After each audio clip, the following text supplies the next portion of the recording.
Hey guys, ഇന്ന് നമ്മൾ ഉണ്ടാക്കാൻ പോകുന്നത് ചക്കര മാങ്ങയാണ്. നല്ല എരിവും പുളിയും എല്ലാം മിക്സ് ചെയ്തൊരു ഫീലിംഗ് കണ്ടോ അത് കഴിക്കുമ്പോൾ കിട്ടാം. അപ്പോൾ എങ്ങനെ ഉണ്ടാക്കാൻ നോക്കിയാലോ? അതിനയച്ചൊരു പാൻ വെച്ചിട്ട് ഞാനിവിടെ 5 മാങ്ങ എടുത്തിട്ടുണ്ട്. അപ്പോൾ ഞാനിവിടെ 3 ശർക്കരയുടെ അച്ചാണ് എടുത്തിട്ടുള്ളത്. ഇത് നമുക്ക് ശർക്കര പാനിയാക്കി എടുക്കണം. ഇനി ഇത് നന്നായിട്ട് തിളച്ച് വരുമ്പം അതിനെ നമുക്ക് അരച്ചെടുക്കണം. ഇനി ഇതിനെ അരച്ചെടുത്ത് ഒരു പാത്രത്തിലേക്ക് നമുക്ക് മാറ്റാം. ഇനി ഒരു വലിയ പാൻ വെച്ചിട്ട് ഇത് നമ്മൾ ഉണ്ടാക്കി വെച്ച ശർക്കര പാനി ഇതിലേക്ക് ഒഴിച്ചു കൊടുക്കാം. ഇനി ഇത് നന്നായിട്ട് തിളച്ച് വരുമ്പോൾ നമുക്ക് നമ്മൾ മാങ്ങ ചേർത്ത് കൊടുക്കാം. ഞാനിവിടെ 5 മാങ്ങയായിട്ട് എടുത്തിട്ടുള്ളത് ഇത് ഉണ്ടാക്കാനായിട്ട്.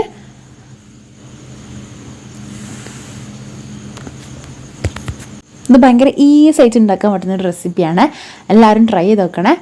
ഇനി ഇതിലേക്ക് ഇത് തിളച്ച് വരുമ്പോൾ നമുക്ക് ഒരു പിഞ്ച് ഉപ്പിട്ട് കൊടുക്കാം. ഇനി ഇതിലേക്ക് നമുക്ക് 2-3 ഗ്രാമ്പൂ, 2 ഏലക്ക, ഒരു ചെറിയ കഷ്ണം പട്ട നമുക്ക് ചതച്ചിട്ട് ചേർത്ത് കൊടുക്കാം. ഇനി ഇതിലേക്ക് കുറച്ച് കുരുമുളക് പൊടിയും ചേർത്ത് കൊടുക്കാം. ഇനി നല്ല പോലെ തിളപ്പിച്ച് മാങ്ങനെ നമുക്ക് വേവിച്ചെടുക്കണം. ഒരു 5-10 മിനിറ്റ് മതിയാവും. അപ്പോൾ ഇതാ നമ്മൾ ചക്കര മാങ്ങ റെഡി ആയിട്ടുണ്ട്. എല്ലാവരും ട്രൈ ചെയ്ത് നോക്കണേ. അപ്പോൾ ഓക്കെ, ബൈ.